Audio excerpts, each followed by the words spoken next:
नमस्कार, मैं हूं आपके साथ कुमार कुणाल धीरज। एपीएन के लोकप्रिय कानूनी प्रोग्राम लीगल हेल्पलाइन में आपका स्वागत है। इसमें हमारे कानूनी विशेषज्ञ रोजमर्रा की जिंदगी की समस्याओं से जुड़े कानूनी मसलों पर आपकी शंकाओं का समाधान करते हैं। आप भी इस प्रोग्राम से जुड़ सकते हैं और फोन करके कानूनी राय ले सकते हैं। आज हम आपको सैन्य कर्मियों से जुड़े कानून के बारे में बताएंगे। हम आपको आर्मी एक्ट के प्रावधानों की जानकारी देंगे। हम सैन्य कर्मियों के बुनियादी हक पर जानकारी भी देंगे। सैन्य एक्ट सशस्त्र बलों में अनुशासन बनाए रखने से संबंधित कानून है। हर देश को अपने सशस्त्र बलों के निर्माण, रखरखाव और प्रशासन के लिए कानूनों की एक संहिता की जरूरत होती है। भारत में इस कानून को द आर्मी एक्ट के नाम से जाना जाता है। इस कानून के तहत सैन्य कर्मियों के नियुक्ति, निलंबन, सर्विस के नियम, खास शक्तियां, कोर्ट मार्शल से संबंधित तमाम प्रावधान हैं। ये तो थी बुनियादी जानकारी। आर्मी एक्ट से जुड़े तमाम पहलुओं की ज्यादा जानकारी देंगे हमारे आज के कानूनी विशेषज्ञ अधिवक्ता परमानंद पांडे जी। अगर आपका आर्मी एक्ट से जुड़ा कोई सवाल है तो आप फोन करके राय ले सकते हैं।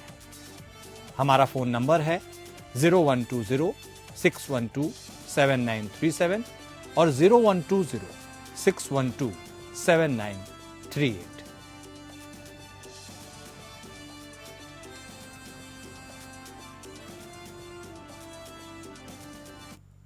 और सीधे अब रुख करेंगे परमानंद पांडे जी का। हमारे साथ वह जुड़े हुए हैं, वह अधिवक्ता हैं।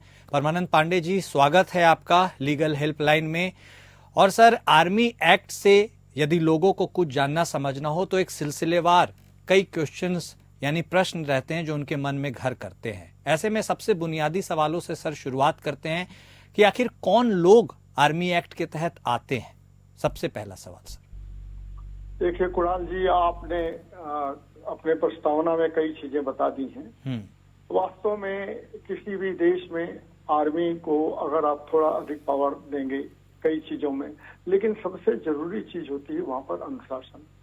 अनुशासन अगर आर्मी में नहीं है तो निश्चित तौर पर वो आर्मी ठीक नहीं मानी जाती है। यहाँ पर क्या होता है कि ये एक आर्मी एक्ट बनाया गया है आर्मी को अनुशासन में, सेना को अनुशासन में रखने के लिए, लेकिन अनुशासन के साथ साथ उनको कई तरह के अधिकार भी दिए गए हैं जिन अधिकारों को उनको पालन करना पड़ता है जी। अगर मान लीजिए आर्मी के भीतर अनुशासन न हो और कोई आर्मी का जवान किसी सैन्य चौकी पर सीमा के पर तैनात है और वहां पर कोई बात ऐसी हो जाती है और वो अनुशासन का पालन नहीं करता है तो निश्चित तौर पर वो देश के लिए खतरा होगा। ऐसी स्थिति में उसके अनुशासन में रहना जरूरी होता है। आर्मी एक्ट में खास तौर पर देखिए ऑफिसर्स लोगों को रखा गया है। जितने ऑफिसर्स हैं, बाकी जो सिपाही लेवल के लोग होते हैं और दूसरे होते हैं, उनको उनके अधिकार उनको पालन करना पड़ता है जो उनका अधिकारी उनको निर्देश देता है। एक चीज आर्मी में आप खास तौर पर रखा सुना होगा आपने कि आर्मी में जो अधिकारी होता है, जो कमांडर उनका होता है, वह उनके परिवार में किसी भी मुखिया से ज्यादा बड़ा होता है।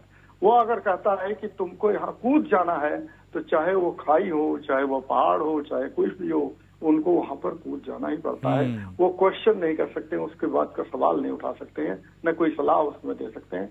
वो उनको आदेश को पूरी तरह से मानना ही मानना है और कुछ नहीं करना। अच्छा। लेकिन इसी के साथ साथ उनको कुछ विशेषाधिकार भी मिले होते हैं। मान लीजिए हम कहते हैं 1 मिनट के लिए असम में, अभी आज छत्तीसगढ़ में आप देख लीजिए, वहां पर आर्मी के लोग उनको आफ्ता एक्ट के रखा गया है और अगर वो उनको अधिकार विशेष न दिए जाए तो कोई भी आदमी किसी पर भी वो अगर गोली चला देते हैं और मार देते हैं तो और उनको ये कहा जाता है कि देखो तुमने गोली चला दिया है और गलत काम किया है, इस नाते तुमको सजा मिलेगी, तो निश्चित तौर पर वो हतोत्साहित करने वाली घटना होगी और आर्मी के लिए ये अच्छी बात नहीं मानी जाएगी। इसी नाते इस आर्मी का एक्ट का गठन किया गया। आर्मी एक्ट जो 1950 का है, उसी के तहत आर्मी के लोग इसमें कंट्रोल। ठीक है। तो सर, एक्ट के तहत सैन्य कर्मियों को कई बुनियादी हकों में और बंदिशों में बांधा जाता है और इसी को लेकर के सवाल आता है कि आखिर कैसे और कब ये बंदिशें लगाई जा सकती हैं। देखिए, कैसे और कब ये बंदिशें लगाई जा सकती हैं, ये तो उसमें ही मतलब एक्ट में एक प्रावधान है कि कब इसकी बंदिशें लगाई जा सकती हैं। हाँ। अब आप मान लीजिए कोई आर्मी एक्ट में चौकी पर तैनात है आदमी, हाँ। और वो अपनी ड्यूटी छोड़ के चला गया, तो वहाँ तो वो बंदिश में काम करना पड़ेगा कि आप छोड़ के जा नहीं सकते, आपके खिलाफ कार्रवाई होगी। या मान लीजिए वो किसी दुश्मन देश को कोई सूचना दे रहा है, तो वो उस पर एक तरह का प्रतिबंध है कि वो इस ढंग का काम नहीं कर सकते। मान लीजिए आप कहीं चीन और भारत की सीमा पर खड़े हुए हैं और आप अपने ही अधिकारी से अपने सवाल जवाब करने लगे कि तुमने ऐसा क्यों किया, तुमने ऐसा क्यों किया, तो ये एक तरह की इनडिसिप्लिन होगी, ये गैर अनुशासनहीनता होगी। इस अनुशासनहीनता को रोकने के लिए आर्मी एक्ट का प्रयोग किया जाता है और उनको ये सख्त हिदायत दी जाती है कि आप इन चीजों को वहां पर नहीं करेंगे। हाँ। कभी भी मान लीजिए ड्यूटी पर लगाया गया है और ड्यूटी पर लगाया माने देश की रक्षा के लिए आप तैनात हैं और आप वहां छोड़ के चले जाएं, और कभी भी आप ऐसे नहीं कर सकते हैं कि आपको हम चले जा रहे हैं, हम रिजाइन कर रहे हैं। रिजाइन करने का अधिकार आपको नहीं है, त्याग पत्र देने का अधिकार नहीं, इस्तीफा देने का अधिकार आपको नहीं है। जब तक कि वह ऊपर से उसका अप्रूवल न मिल जाए तब तक आपको रिजाइन करने का, इस्तीफा देने का कोई अधिकार नहीं है। इसी नाते यह आर्मी एक्ट बना हुआ है कि इन सारी चीजों को आप पालन करिए, और इन चीजों का पालन न करने के कारण आपके खिलाफ सख्त से सख्त कार्रवाई की जा सकती है। चलिए, ये तो कुछ बंदिशों की बात है, बिल्कुल सही फरमाया सर आपने। और लेकिन एक और सवाल लोगों के मन में आता है कि एक्ट के तहत जो सैन्य कर्मी होते हैं उनकी सर्विस को खत्म करने का क्या कुछ प्रावधान होता है? देखिए, उनकी सर्विस को खत्म करने का प्रावधान तो अगर वो इंडिसिप्लिन करते हैं तो उनकी सर्विस खत्म की जा सकती है, एक तो ये है। हाँ। और लेकिन ऐसे नहीं है कि आप सर्विस खत्म कर देंगे। मान लीजिए वो तो कोई भी अधिकारी किसी के ऊपर आरोप लगा करके और कह देगा कि नहीं तुम्हारी सर्विस खत्म की जाती है, ऐसा नहीं है। उस चीज का पूरे तरह से प्रमाण उसको देना पड़ेगा कि आपने इस तरह के इनडिसिप्लिन की है और इन्हीं आधार पर आपकी सर्विस खत्म की जा सकती है और आपके खिलाफ एक्शन लिया जा सकता है। वो भी एक्शन उसमें भी देखिए, मिलिट्री में भी कोर्ट है, एक ट्रिब्यूनल है और एक कोर्ट है, मिलिट्री का कोर्ट भी होता है। तो अगर मान लीजिए उससे आप असंतुष्ट हैं निर्णय से, अपने अधिकारी के निर्णय से, तो आप मिलिट्री कोर्ट में जा सकते हैं। और ट्रिब्यूनल में जहां तक बात आती है तो ट्रिब्यूनल में तो आपके पे के लिए लेकर के, आपकी छुट्टी को लेकर के, आपको अलाउंसेस को लेकर के, इनके लिए आप ट्रिब्यूनल में जा सकते हैं। लेकिन मिलिट्री कोर्ट जो है उसमें अगर किसी का कोर्ट मार्शल हो गया है, किसी के खिलाफ एक्शन हो गया है, तो उस एक्शन के खिलाफ वो कोर्ट में जा सकता है और अपनी राहत पा सकता है। चलिए, ऐसे में तो सर कुछ सैन्य कर्मी होते हैं जो चलिए देश की सीमाओं के अंदर या फिर देश में ही तैनाती पाते हैं, लेकिन कुछ ऐसे भी सैन्य कर्मी होते हैं जो अगर देश के बाहर हों, तो एक्ट के तहत उनकी सर्विस को खत्म कैसे किया जाता है?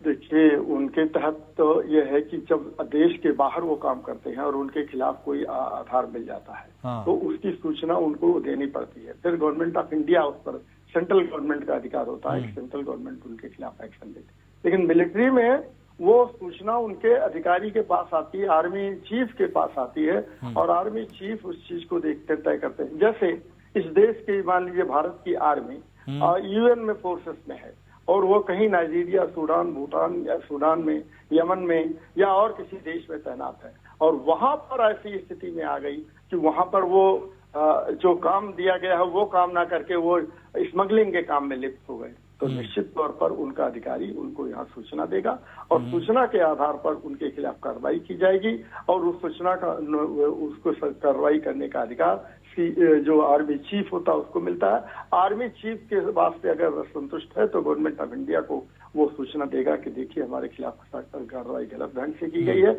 और गवर्नमेंट ऑफ इंडिया उस पर जांच, इन्वेस्टिगेशन करवा करके, जांच करा करके तभी उसके खिलाफ कोई कार्रवाई ली जा सकती है। जांच कराना आवश्यक होता है, बिना जांच के कोई कार्रवाई नहीं की जा सकती है।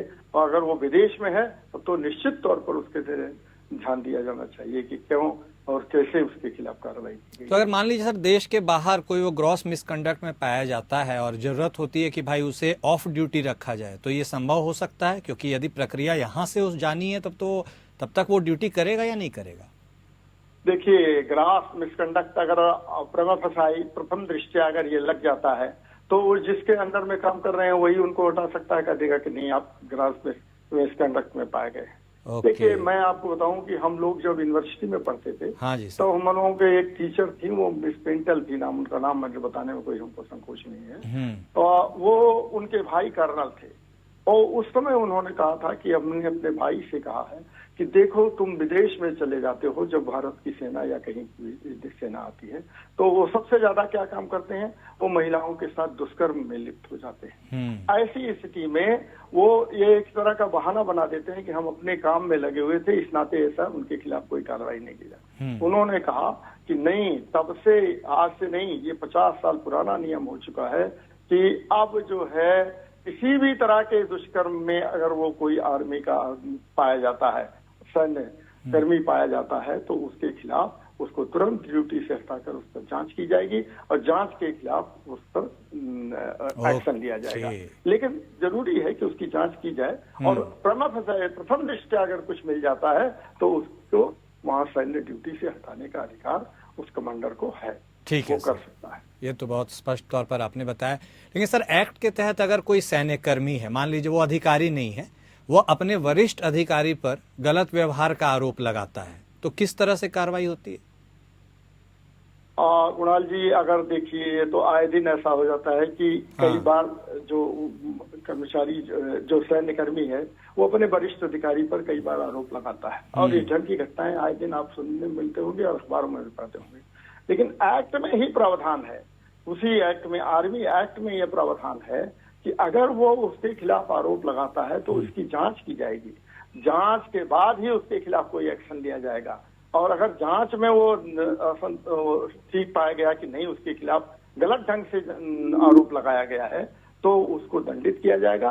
और यार, ऐसा भी होता है कि अधिकारी के खिलाफ भी काम हो सकता है कि अधिकारी ने उसके ऊपर गलत आरोप लगा दिया, गलत आरोप लगा करके उसके खिलाफ एक्शन लिया है, तो अधिकारी भी उस दंड का भागी होगा, क्यों, उसने किसी के खिलाफ एक ढंग का आरोप लगाया है। तो सैन्य कर्मी के लिए जो बात आती है, वो वहाँ वारंट ऑफिसर या जूनियर कमीशन ऑफिसर या और ढंग के अधिकारी जो होते हैं, उनके खिलाफ भी एक्शन होगा, लेकिन इसके सबसे पहले जरूरी होगी कि उसकी जांच की जाए और जांच में वो पाया जाए, तभी जाकर के एक्शन।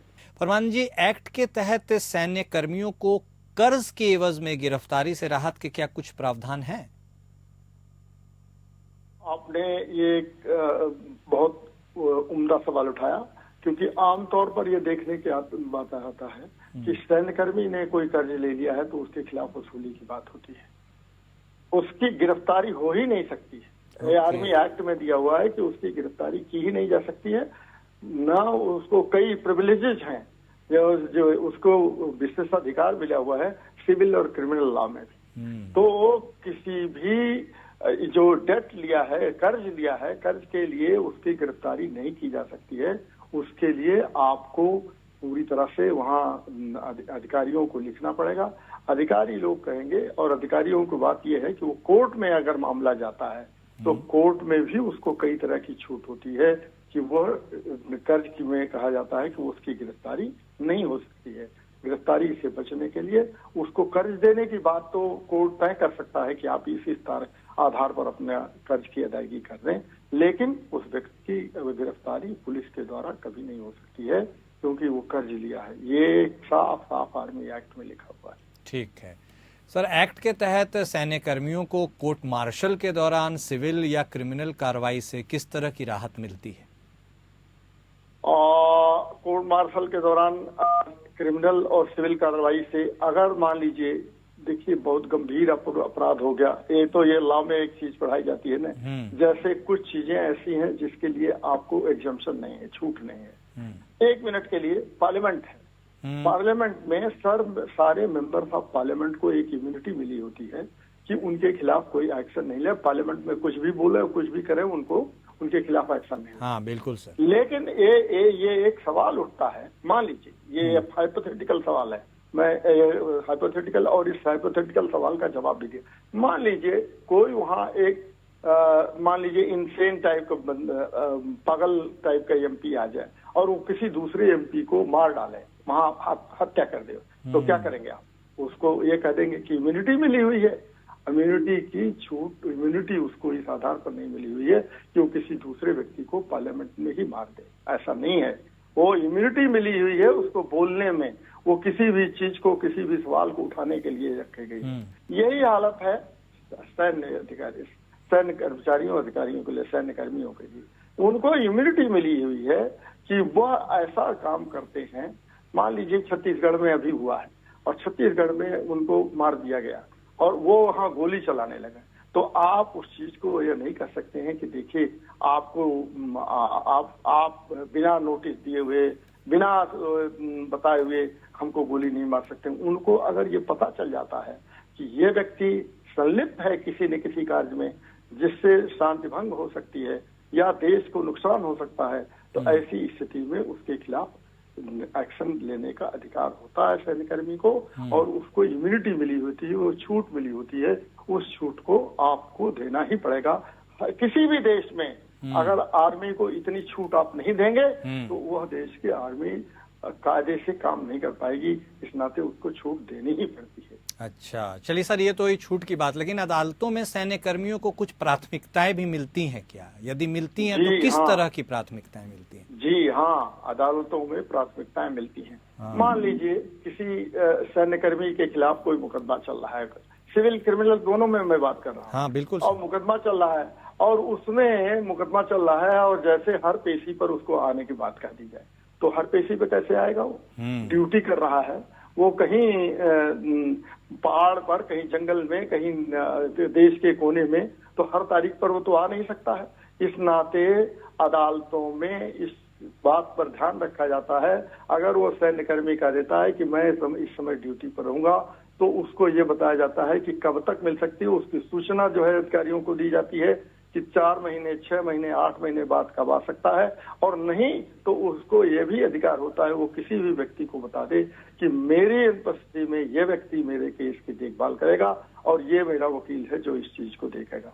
वो अदालतों में चाहे क्रिमिनल केस हो चाहे सिविल केस हो, उसमें उसको छूट मिली होती है और वह उसके खिलाफ कोई कार्रवाई नहीं की जा सकती है। अगर ये कार्रवाई इसको नहीं दी जाएगी तो मान लीजिए 1 मिनट के लिए हम जाफना में तैयार हैं, आर्मी में हम हैं, हम मान लीजिए बर्मा में हैं या बांग्लादेश में कहीं पर है और यहाँ कोर्ट में हमारी तारीख लग गई और उस तारीख पर जज ने कहा नहीं, आप 3-4 तारीख से नहीं आ पा रहे हैं, इस नाते आपके खिलाफ कार्रवाई और वारंट जारी किया जाता है। ऐसा नहीं है, उसको पूरी तरह से छूट मिली होती है और उस छूट का इस्तेमाल करना उसके लिए जरूरी होता है कि जब वो चाहता है, क्योंकि उसको दिखाना पड़ता है ना कि हम यहाँ पर ड्यूटी पर हैं और हमको आप नहीं बुला सकते। तो चाहे वो देश में हो चाहे विदेश में हो, कहीं भी हो, आर्मी पर्सोनल को, सैन्य कर्मी को ये पूरी छूट होती है कि वह वहाँ उस अपने विशेषाधिकार का प्रयोग करते हुए किसी भी व्यक्ति को वहाँ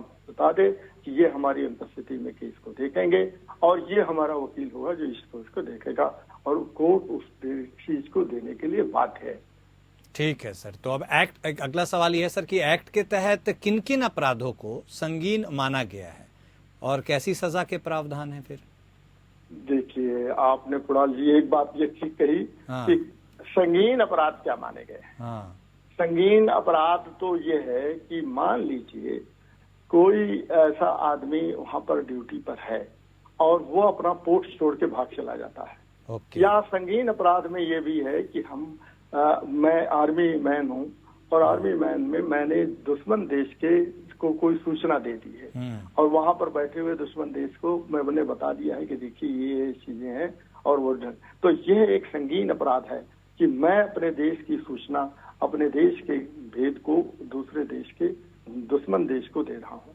या मैं एक और भी चीज है, मान लीजिए वहां से वो करता है, वो अपने देश के किसी आर्मी के अधिकारी को, सेना के अधिकारी को ये करता है कि उसको वहाँ आर्मी, जैसे आप देखें, आप कभी गए होंगे सिक्किम जाइए तो सिक्किम के पास चीन और भारत की सेनाओं के बीच में बहुत कम दूरी होती है, 10 या 15 मीटर की, और वहां पर कोई भारतीय या चीनी सेना का आदमी वो अपने देश के अधिकारी को वहां बुरा भला कहने लगे और हथियार फेंक दे, तो ऐसी स्थिति में क्या माना जाएगा? ये बहुत ही संगीन, ये बहुत ही गंभीर अपराध माना जाएगा। या आप ड्यूटी पर बैठे हैं और आपसे कोई झगड़ा हुआ, कह दीजिए मैं चला जाऊंगा यहाँ पर ड्यूटी, नहीं, तुमको अपनी जान भले देनी पड़ जाए लेकिन तुम वहाँ ड्यूटी छोड़ के नहीं जा सकते हो। अच्छा। क्योंकि ये एक संगीन अपराध है और इस संगीन अपराध में अगर कोई लिप्त पाया जाता है तो उसके खिलाफ कम से कम 10 साल की सजा होती है और आजीवन कारावास हो सकता है और यहाँ तक कि उसको और भी फांसी की सजा भी का बात है, लेकिन वो तो काफी विषम परिस्थितियों में ऐसे ज्यादा होता है, नहीं तो उसको आजीवन कारावास और कम से कम 10 साल की सजा होती है। ठीक है सर, और इसी से जुड़ा हुआ फिर एक्ट के तहत जो बगावत है यानी म्यूटिनी, उसकी क्या सजा है सर? देखिए, म्यूटिनी 2 तरह की होती है। हाँ। म्यूटिनी बहुत ऐसा है कि जैसे चला आप आर्मी में हैं तो आर्मी में अपने बात को डिमांड, म्यूटिनी का मतलब आप यूनियनाइज नहीं हो सकते हैं कि आप आर्मी में बना दें यूनियन या पुलिस फोर्स में यूनियन बना दें, ये नहीं हो सकता क्योंकि डिसिप्लिन का काम है। अगर आप ही अगर यूनियन बना करके और इस ढंग का विरोध करने लगेंगे तो ये गलत माना जाएगा। तो वो हम म्यूटिनी क्या है? म्यूटिनी का मतलब ये है कि गदर की ये स्थिति आ गई है कि आपने कोई चीज को उठाया, हमारी तनख्वाह कम हो रही है या हम लोगों की तनख्वाह किसी लोगों को कम हो रही है, आप उसके खिलाफ बगावत खड़ी कर देते हैं, ये म्यूटिनी खड़ी कर देते हैं, ये इसकी परमिशन नहीं है। आप अपने अधिकारियों को सूचित करिए और बताइए कि देखिए हम लोगों के साथ नाइंसाफी होती है और हमको इस आपने देखा होगा अभी हाल में पहले ही one rank one post one rank के वो जो अभी बात आई थी, उसमें रिटायर्ड लोग आए थे और वो भी धरने बैठे थे और वो इस नाते नहीं, उसमें कोई आर्मी का आदमी काम करने वाला नहीं है जो ड्यूटी पर है और उसको ये कह दे कि हम इसको म्यूटिनी कर देंगे, गदर कर देंगे, हम वहां से हथियार नहीं चलाएंगे, उठा देंगे। इसको बहुत ही गंभीर माना जाता है और इस म्यूटिनी के लिए ये गंभीर अपराध में माना जाता है कि अगर आप ऐसा करते हैं तो, अन्यथा छोटे मोटे अपराध, छोटी छोटी चीजें तो वो माफ कर दी जाती है। ठीक है सर, एक और सवाल है, जल्दी से उसका जवाब भी सर आपसे चाह लेंगे। सैनिक कर्मियों को कोर्ट मार्शल का सामना कब करना पड़ता है सर? कोर्ट मार्शल का सामना तो तब करना पड़ता है जब वो अपने से बड़े अधिकारी के खिलाफ कुछ चीजें ऐसे करते हैं या उनके खिलाफ कोई अपराध इस ढंग का आमने सामने सीधे आ जाता है। तो कोर्ट मार्शल होता है उनका। और सामान्य तौर पर ये कोर्ट मार्शल जो है कर्मी के छोटे लेवल के अधिकारियों का नहीं होता है, ये बड़े लेवल के जो गजिस्ट्रेट टाइप के होते हैं उनके खिलाफ कोर्ट मार्शल किया जाता है। वो एक चीज बता दें कि उसमें कानून के जानकार लोग भी बैठते हैं और वो अधिकारी लोग बैठते हैं जो उस चीज को तय करते हैं कि ये व्यक्ति पाया गया है कि नहीं। लेकिन छोटे मोटे अपराध जो होते हैं वो सिंगल रैंक जो ऑफिसर होता है वही बैठता है, उसमें कई लोगों का ग्रुप नहीं होता है कि वो जाकर के उसका फैसला दे। एक आध जूनियर एक ऑफिसर होता है, वही छोटे मोटे अपराधों का निपटारा कर देता है और बड़े अपराध होते हैं तो उसके लिए 3-4 का ग्रुप बैठता है और वो तय करता है कि क्या अपराध हुआ है क्या नहीं हुआ है। ठीक है, बहुत शुक्रिया परमानंद पांडे साहब हमारे साथ जुड़ने के लिए और हमारे दर्शकों को इतने विस्तार से तफसील से इन तमाम चीज़ों को समझाने के लिए। तो लीगल हेल्पलाइन में आज के लिए बस इतना ही। नमस्कार।